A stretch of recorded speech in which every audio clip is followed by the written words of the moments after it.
ونستغفره ونؤمن به ونتوكل عليه ونعوذ بالله من شرور أنفسنا ومن سيئات أعمالنا من يهده الله فلا مضل له ومن يضلله فلا هادي له ونشهد أن سيدنا ومولانا محمدا عبده ورسوله أما بعد فأعوذ بالله من الشيطان الرجيم بسم الله الرحمن الرحيم إن الأبرار يشربون من كأس كان مزاجها كافورا عينا يشرب بها عباد الله يفجرونها تفجيرا يوفون بالنذر ويخافون يوما كان شره مستطيرا ويطعمون الطعام على حبه مسكينا ويتيما وأسيرا إنما نطعمكم لوجه الله لا نريد منكم جزاء ولا شكورا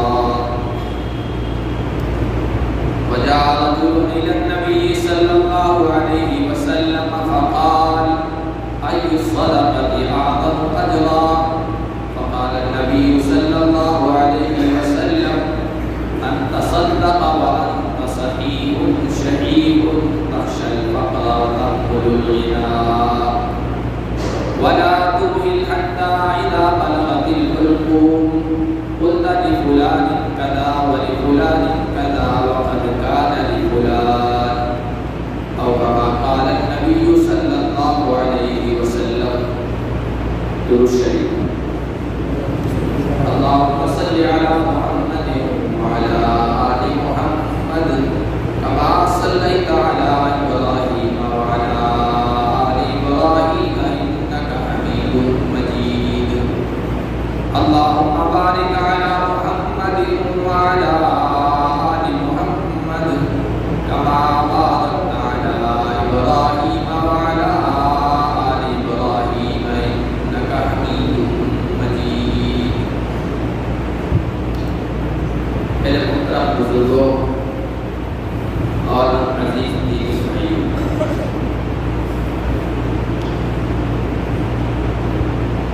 انسان کو کسی بھی نعمت کی قدر اور اس کی عظمت کا احساس اسی وقت ہوتا ہے جب وہ اس نعمت سے محروم ہو جاتا ہے۔ جب تک انسان اللہ کی عطا کی ہوئی نعمت سے محروم نہیں ہوتا، اس وقت تک اس کی صحیح قدر اس کے دل میں نہیں پیدا ہو پاتی۔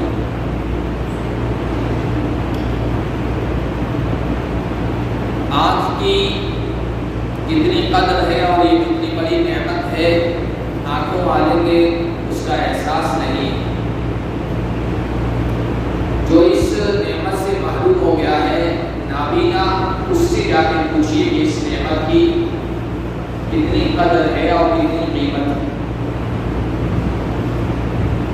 انسان صحت مند ہے، توانا ہے، صحت کی قدر اسے معلوم نہیں ہوتی۔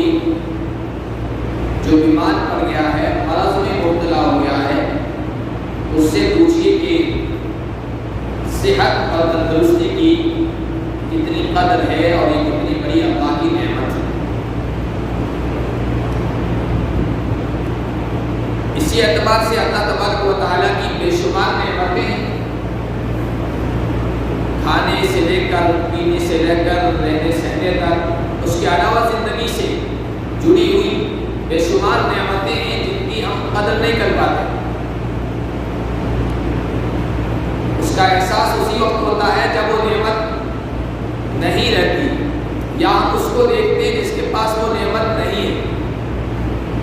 شیخ سعدی رحمۃ اللہ علیہ نے اپنا ایک واقعہ لکھا. سخت گرمی کے موسم میں وہ کوفہ کے اندر جامع مسجد میں جا رہے تھے تو ان کے پیر میں جوتا نہیں تھا. دل کے اندر احساس پیدا ہوا کہ میرے پاس جوتا بھی نہیں ہے پہننے کے لیے. بڑا معلوم القسمت انسان. وہ مسجد میں گئے, نماز ادا کی. نماز ادا کرنے کے بعد جب باہر نکل رہے تو دیکھا کہ مسجد کی سیڑھیوں پر ایک آدمی بیٹھا ہے, فقیر محتاج, اور وہ لوگوں سے مانگ رہا ہے اور اس کے پیر ہی نہیں تھے, پیروں سے معذور تھا. ان کے فوراً دماغ میں بات آئی اور زبان پر جملہ آیا, اللہ تیرا شکر ہے, تیرا احسان ہے کہ تجھے پیر تو دے رکھے, میں چل لیتا ہوں اور اب جہاں چاہتا ہوں جاتا ہوں. یہ تو پیروں سے بھی محروم ہے. میرے پاس تو صرف جوتے نہیں ہیں, پیر تو ہے. تو اب احساس ہو گیا کہ ہاں پیر ہے. پیروں کا احساس نہیں ہو رہا تھا, گرمی کا احساس ہو رہا تھا, پیر چل رہے تو اس کا احساس ہو رہا تھا. تو اللہ کی نعمتوں کی انتہا نہیں اور نہ ہم ان کی قدر کرتے ہیں. اس لیے اللہ فرماتے ہیں فَبِأَيِّ آلَاءِ رَبِّكُمَا تُكَذِّبَانِ, اے انسانوں اور اے جنات, تم اپنے رب کی کن کن نعمتوں کو جھٹلاؤ گے. یہ جھٹلانا کیا ہے؟ نعمتوں کی قدر نہ کرنا, یہ نعمتوں کو جھٹلانا ہے. ایک آدمی نماز نہیں پڑھتا ہے تو گویا عملی طور پر نماز کے فریضے کو جھٹلا رہا ہے. ایک آدمی سچ نہیں بولتا ہے, نہ سچ کا اقرار کرتا ہے, وہ عملی طور پر, پریکٹیکلی طور پر سچ کا انکار کر رہا ہے. تو نعمتوں کی قدر نہ کرنا, یہ نعمتوں کو جھٹلانا ہے. جو اللہ تعالیٰ بار بار کہہ رہے ہیں میری کن کن نعمتوں کو جھٹلاؤ. تو اللہ کا یہ معمول ہے, اللہ کی یہ سنت ہے کہ بندوں کے اندر اس کی عطا کی ہوئی نعمتوں کا احساس پیدا ہو کہ میری کتنی کتنی بڑی نعمتیں تم پر ہو رہی ہے, تمہیں احساس نہیں ہے. اللہ نعمتوں سے کبھی وقتی طور پر محروم رکھتے چند گھنٹوں کے لیے, اور کبھی کسی سے ہمیشہ کے لیے نعمت چھین لیتے, اس کو نعمت سے محروم کر دیتے. بیمار کر دیا, بستر پر ڈال دیا. اب دوسروں کو اس سے یہ احساس مل رہا ہے کہ اللہ کا شکر ہے ہم بیمار تو نہیں. کسی کی زندگی کی ڈور کھینچ لی, اس دنیا سے چلا گیا, آئے نوجوانی میں, بچپن نوجوانی میں, تو دوسروں کو احساس ہوتا ہے. اور کبھی اللہ تعالیٰ وقتی طور پر نعمتوں سے محروم کر دیتے ہیں. جیسے روزوں کے مہینے میں اپنے بندوں سے کہتے ہیں صبح سے لے کر شام تک کھانا نہیں ہے, پینا نہیں ہے, اور جائز خواہش بھی پوری نہیں کرنی. یہ اللہ وقتی طور پر نعمتوں سے محروم اس لیے رکھ رہا ہے تاکہ ہمارے اندر نعمتوں کا احساس ہو. اللہ کے خزانوں میں کمی تھوڑی ہے کہ وہ کہہ رہا ہے کھاؤ مت, پیو مت, خزانے میں کمی آ جائے گی کھانے پینے کی چیزوں میں. نہیں, اللہ کے نعمتوں کے خزانے میں کوئی کمی نہیں ہے, اور تمہارے بھوکا رہنے سے اللہ کو کوئی فائدہ اور نفع بھی نہیں ہے. لیکن اللہ بھوکا رکھ رہا ہے وقتی طور پر, عارضی طور پر, چند گھنٹوں کے لیے آپ کو پیاسا رکھ رہا ہے, کھانے پینے سے منع کر رہا ہے تاکہ دل کے اندر یہ احساس پیدا ہو کہ یہ اللہ کی نعمتیں ہیں کھانے پینے کی, ہماری نگاہوں کے سامنے ہیں, ان کو ہم حاصل کر سکتے ہیں, ان کو استعمال کر سکتے ہیں, ان کو ہم خرید سکتے ہیں. اتنے اللہ نے پیسے دیے, اتنی دولت دی ہے, مال دیا ہے, ہم ان چیزوں کو خرید سکتے ہیں, استعمال کر سکتے ہیں. لیکن تھوڑے وقت کے لیے اللہ محروم رکھ رہا ہے تاکہ تنہائی میں ہم یہ سوچ سکیں اللہ کا شکر ہے کہ ہم ان چیزوں کو خرید سکتے ہیں, حاصل کر سکتے ہیں اور استعمال بھی کر سکتے ہیں. اللہ کے کتنے بندے ایسے ہیں کہ جن کو یہ نعمتیں میسر ہی نہیں, جن کو کھانے پینے کی یہ چیزیں میسر نہیں ہیں, ملی بھی نہیں ہیں, اور نہ ان کے پاس اتنا مال ہے, اتنی دولت ہے کہ ان کو خرید کر استعمال کر سکیں. روزوں کے ذریعے سے یہ چاہا جا رہا ہے. روزوں میں, روزے رکھنے میں اور رمضان کے پورے مہینے میں دن کے اندر بھوکا رکھنے میں بہت ساری اللہ کی حکمتیں, بہت ساری مصلحتیں ہیں. ان میں سے ایک حکمت اور مصلحت یہ ہے کہ ہمارے اندر نعمت کی قدر محسوس ہمارے اندر غریبوں کا احساس پیدا ہو، ہمارے اندر ان لوگوں کی ضرورت کا اور ان لوگوں کی حاجتوں کا اور ان لوگوں کا تعاون کرنے کا احساس اور شعور پیدا ہو جو ان نعمتوں سے محروم ہیں، جن کو کھانے کے لیے صحیح چیز میسر نہیں ہے، جن کو پینے کے لیے صحیح چیز میسر نہیں ہے، جن کو اپنی جائز خواہشات پورا کرنے کی جگہ نہیں ہے، ان کے بارے میں ہم سوچ سکیں اور محسوس کر سکیں۔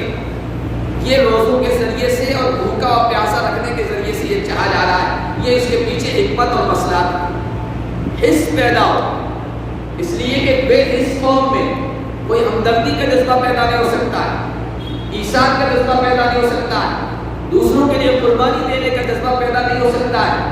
جس کے اندر حس ہوگی، جس کے اندر احساس ہوگا، جس کے اندر شعور بیدار ہوگا، وہی دوسروں کے لیے ہمدردی کر سکتا ہے اور دوسروں کی خدمت کر سکتا ہے اور دوسروں کے کام آ سکتا ہے، دوسروں کا تعاون کر سکتا ہے اور دوسروں کی ضرورتوں کو پورا کر سکتا ہے۔ آج ہمارے اندر سے یہ حس ختم ہو گئی اور روزے سے کیا چاہا جا رہا ہے، ہمیں کیوں بھوکا رکھا جا رہا ہے، ہمیں کیوں پیاسا رکھا جا رہا ہے، ہمیں کیوں جائز خواہشات سے روکا جا رہا ہے۔ یہ اصل مقصد روزے کا ہماری نظروں سے اوجھل ہو گیا۔ کیا چاہا جا رہا ہے، اللہ کی کیا حکمت ہے، یہ ہماری نظروں کے سامنے نہیں ہے۔ اسی وجہ سے اسلام کا جو ایک طرز امتیاز تھا، ایک شناخت تھی، مسلمانوں کی ایک آئیڈینٹی تھی، ایک پہچان تھی، ہمدردی، ایثار، کہ اپنی ضرورت کو پیچھے رکھو، دوسروں کی ضرورت کو پورا کرو، اس کو کہتے ہیں ایثار۔ یہ بہت بڑا قربانی کا درجہ ہے۔ یہ آج ہمارے اندر ہمدردی نہیں رہی، یہ جذبہ نہیں رہا، اس وجہ سے کہ ہم روزے کی عبادت کو انجام دے رہے ہیں، لیکن اس کا مقصد کیا ہے، وہ مقصد ہماری نگاہوں کے سامنے نہیں ہے۔ جن لوگوں کے سامنے مقصد تھا، جو لوگ روزے کی یا جتنی بھی اسلام کی عبادتیں ہیں ان کی حکمت کو سمجھتے تھے، ان کی مصلحت کو سمجھتے تھے، ان سے کیا چاہا جا رہا ہے، ان سے کیا تقاضے ہمارے اندر پیدا کرنا مقصود ہے، وہ سمجھتے تھے، تو ان کے اندر ایثار تھا، ہمدردی تھی، دوسروں کے دکھ درد کا احساس تھا۔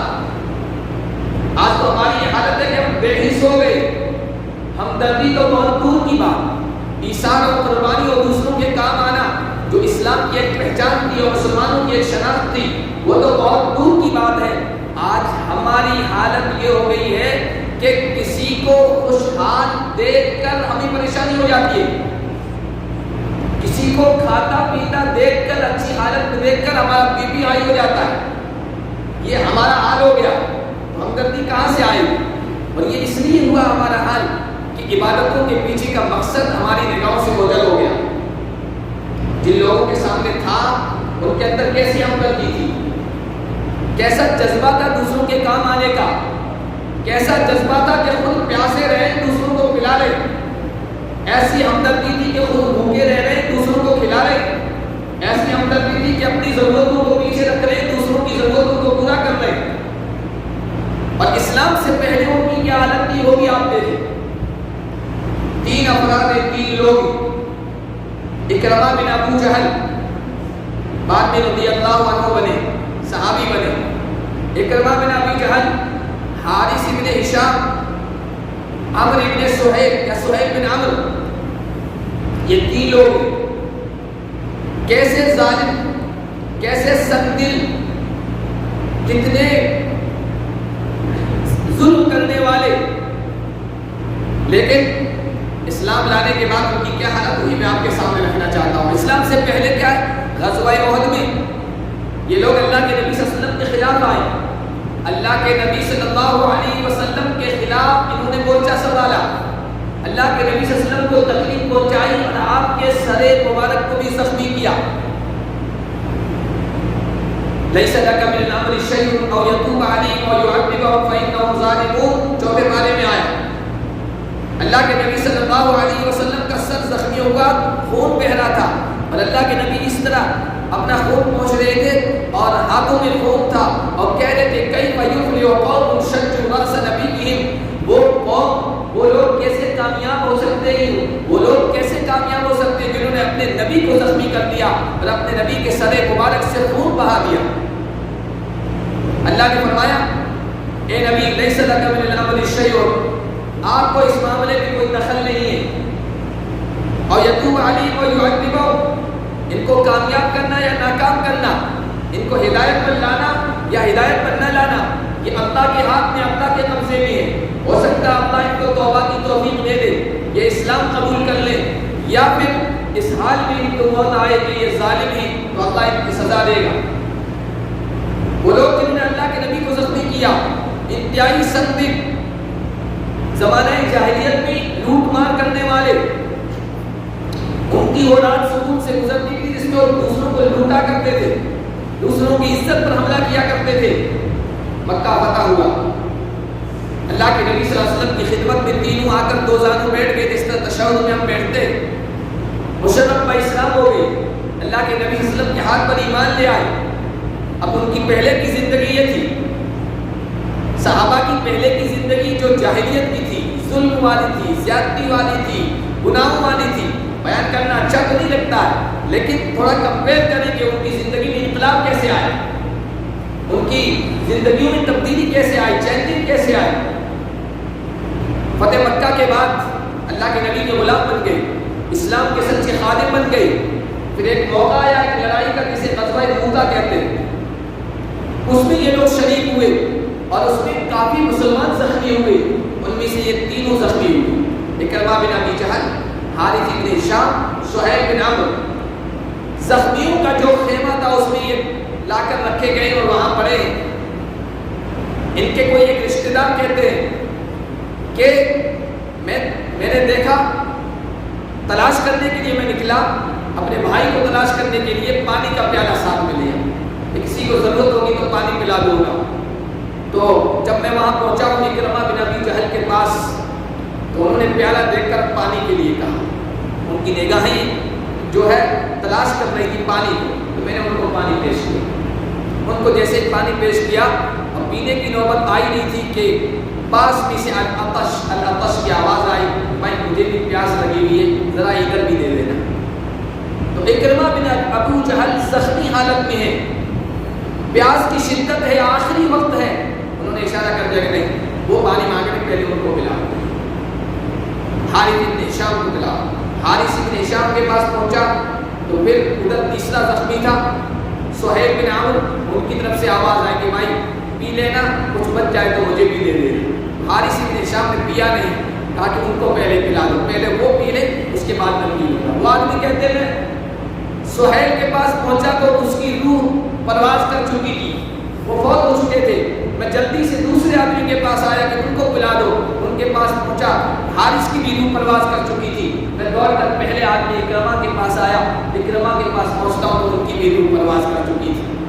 ہر ایک نے اپنے کو پیاسا رکھنا اور موت کو قبول کرنا یہ گوارا کر لیا، لیکن اپنے بھائی کی پیاس کو اور اس کی ضرورت کو ترجیح دی۔ پہلے کی زندگی دیکھیے، ظلم اور زیادتی کی، دوسروں کو ستانے کی، دوسروں کا مال لوٹ کر اپنے استعمال میں لانے کی، اور اب یہ جو تبدیلی آئی ہے یہ اس وجہ سے آئی ہے کہ محمد عربی صلی اللہ علیہ وسلم نے ان کی تربیت کی تھی، اور انہوں نے اسلام کے جو احکام تھے، اسلام کی جو عبادات تھی جس کو ہم بھی انجام دے رہے ہیں، لیکن وہ انجام دیا کرتے تھے ان کے فلسفے کو سمجھ کر، ان کی حکمت کو سمجھ کر، ان کی مصلحت کو سمجھ کر، عبادت سے ہمارے اندر کیا پیدا کیا جا رہا ہے اس کو سمجھ کر وہ انجام دیا کرتے تھے۔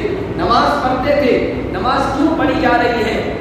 بندگی لانے کے لیے، مسلمانوں میں آپس میں اتحاد پیدا کرنے کے لیے، مسلمانوں کے اندر ایک منظم انداز سے چلنے کی صلاحیت پیدا کرنے کے لیے کہ ایک امام کے پیچھے جس طرح وہ چاہتا ہے انہیں رکوع میں لے جاتا ہے، پھر رکوع سے کھڑا کرتا ہے، پھر سجدے میں لے جاتا ہے، پھر قاعدے میں بٹھاتا ہے۔ ایک امیر کی، ایک ذمہ دار کی اطاعت اور فرمانبرداری کا یہ نظام مسلمانوں کے اندر آئے، یہ پیدا کرنا چاہتا ہے۔ مسلمان اکٹھا ہو نمازوں میں تاکہ پتہ چلے اگر کوئی غائب ہے تو وہ کیوں غائب ہے، کسی مرض و بیماری کی وجہ سے یا کسی ضرورت کی وجہ سے آج وہ نماز میں کیوں نہیں آیا ہے۔ یہ سب چیزیں پیدا کرنے کے لیے نماز کا یہ پورا سسٹم اور یہ نظام ہے، لیکن آج یہ چیز ہمارے اندر سے چلی گئی۔ نماز تو ہے لیکن نماز سے کیا چاہ جا رہا ہے وہ ہماری نگاہوں سے ہو جائے۔ وہ لوگ حج کرتے تھے، حج کا فلسفہ سمجھ کر کرتے تھے کہ حج سے کیا چیز ہمارے اندر پیدا کرنا اللہ کا مقصود ہے، اللہ چاہ رہا ہے۔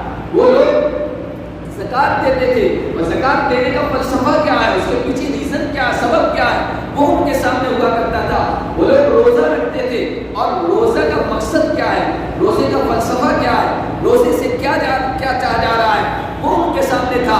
اور اسی روزے نے ان کے اندر یہ ہمدردی اور یہ احساس اور یہ جذبہ پیدا کیا کہ مرتے وقت دوسرے بھائی کی پیاس کا احساس ہے اور اسے پانی پیش کر رہے ہیں، خود موت کو گلے لگانا گوارا کر رہے ہیں۔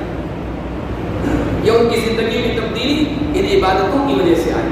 آج یہ عبادتیں ہماری زندگی میں بھی ہے۔ آج یہ روزہ 20 مرتبہ ہماری زندگیوں میں آ گیا، لیکن اس روزے کی وجہ سے ہماری زندگی میں کوئی تبدیلی نہیں، کوئی انقلاب نہیں، کوئی ہمدردی نہیں، کوئی احسان نہیں۔ اور صحابہ کی زندگیاں دیکھیے کہ جیسے ہی مسلمان ہو گئے، ان عبادتوں کو پھر اسی اعتبار سے انجام دیتے تھے اور ان کے اندر تبدیلی آ گئی۔ حضرت سعد بن عبادہ رضی اللہ تعالیٰ عنہ بڑے صحابہ میں سے، اسلام سے پہلے ان کی زندگی اٹھا کر دیکھ لیجیے حیات الصحابہ میں، صحابہ کی زندگی بیان کی گئی ہے۔ انتہائی ظالم اور لٹیرے چوراہوں پر اور گزرگاہوں پر کھڑے رہا کرتے تھے اور لوگوں کو لوٹا کرتے تھے، لوگوں کا مال چھین لیا کرتے تھے۔ لیکن جب مسلمان ہو گئے ہیں تو اب زندگی تبدیل ہو گئی، اب زندگی تبدیل ہو گئی، اب اندر ہمدردی آ گئی، ایثار آ گیا۔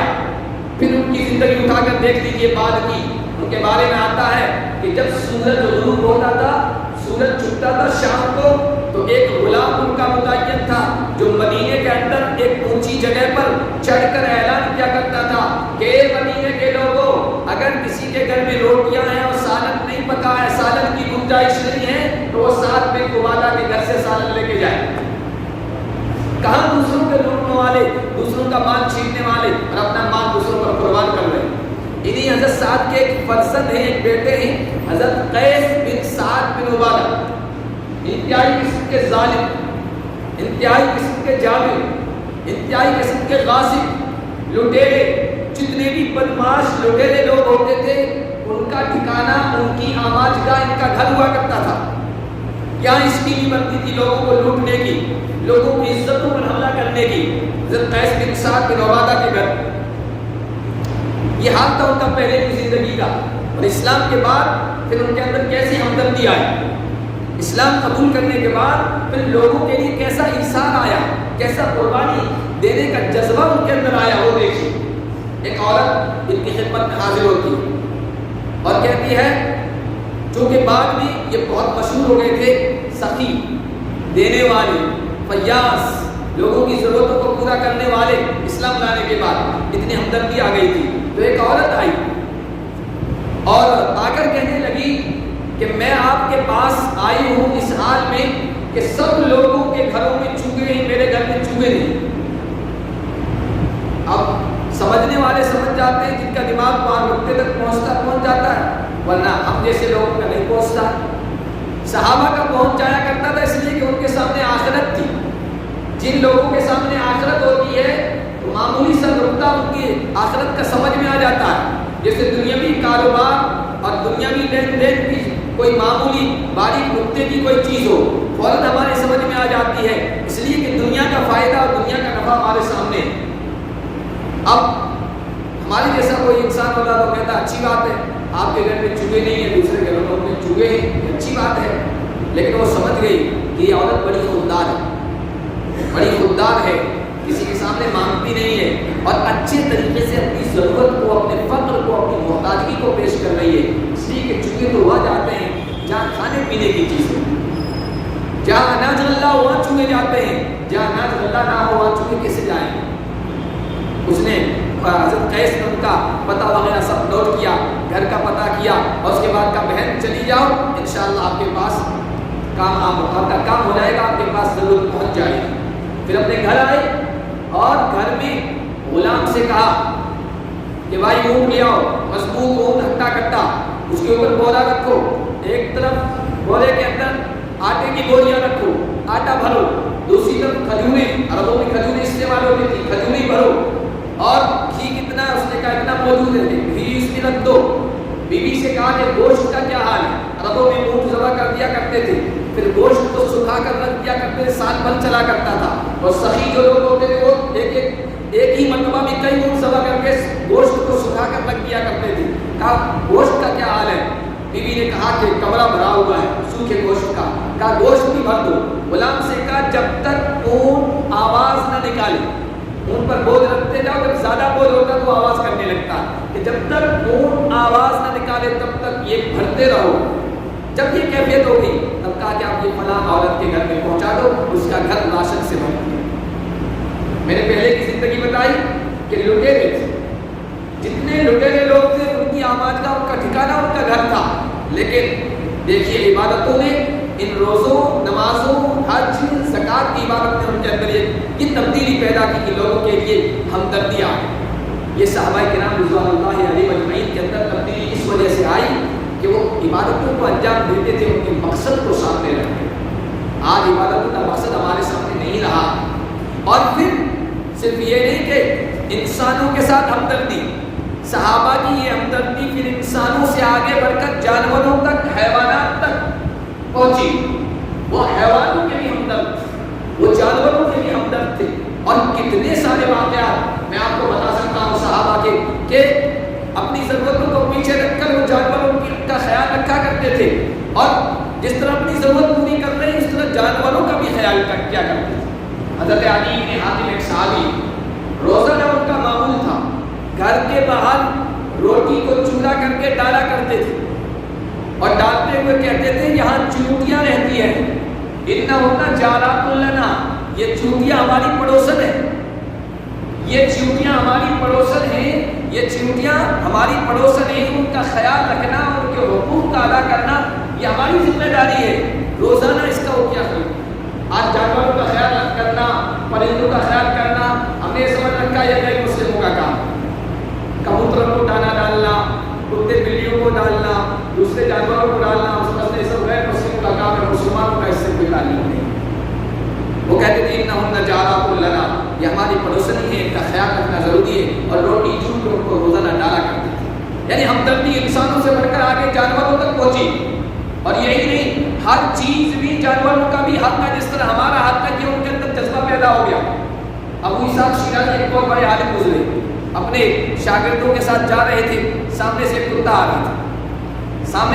رہا تھا, راستہ تنگ تھا, تو ان کے ایک شاگرد نے کتے کو ڈانٹا پھٹکارا کہ وہ بھاگ جائے, ایک طرف ہو جائے. انہوں نے روک دیا کہ نہیں, یہ راستہ اس پر حق میرا بھی ہے, اس کتے کا بھی, جتنا میرا حق اس راستے پر چلنے کا, گزرنے کا, اس کتے کا بھی ہے. تم نے ڈانٹا کیوں اس کو؟ صحابہ کا ایک قافلہ گیا مصر کو فتح کیا. حضرت عمرو بن عاص کمانڈر تھے, ان کا خیمہ لگا تھا. وہ کہیں چلے گئے تھے, پیچھے سے خیمے میں ایک فاختہ نے یا کبوتری نے انڈے دے دیے, گھونسلہ بنا کر انڈے دے دیے. جب واپس آئے تو دیکھا کہ اندر گھونسلہ بنا ہوا, اس پر انڈے دیے ہوئے. جب وہاں سے روانہ ہونے لگے تو ساتھیوں نے خیمہ اکھاڑنا چاہا. حضرت عمرو بن عاص نے کہا نہیں, خیمہ مت اکھاڑو, اس اللہ کی مخلوق نے ہمارے خیمے میں پناہ لی ہے, ہم اس کے پناہ کے خلاف نہیں کریں گے, اس خیمے کو ایسے ہی رہنے دو. اس خیمے کی وجہ سے آج وہاں پورا شہر آباد ہے. عربی میں خیمے کو فسطاط کہتے ہیں, اس پورے شہر کا نام ہی فسطاط پڑ گیا, خیمے والا شہر. یہ ہمدردی, یہ جذبہ تھا انسانوں کے ساتھ ہی صرف ہمدردی کرنے کا نہیں, جانوروں کے ساتھ ہمدردی کرنے کا. اور بھی نہ جانے کتنے ایسے واقعات ہیں صحابہ کی. تو میرے محترم بزرگوں اور دوستوں, روزے میں صرف بھوکا رکھنا اور پیاسا رکھنا مقصود نہیں ہے. یہ نعمتوں سے تھوڑی سے وقت کے لیے محروم کر کے اللہ ہمارے اندر انسانوں اور اپنے مخلوق کی ہمدردی کے جذبات پیدا کرنا چاہتے ہیں. یہ اصل ہمارے اندر پیدا ہونا چاہیے.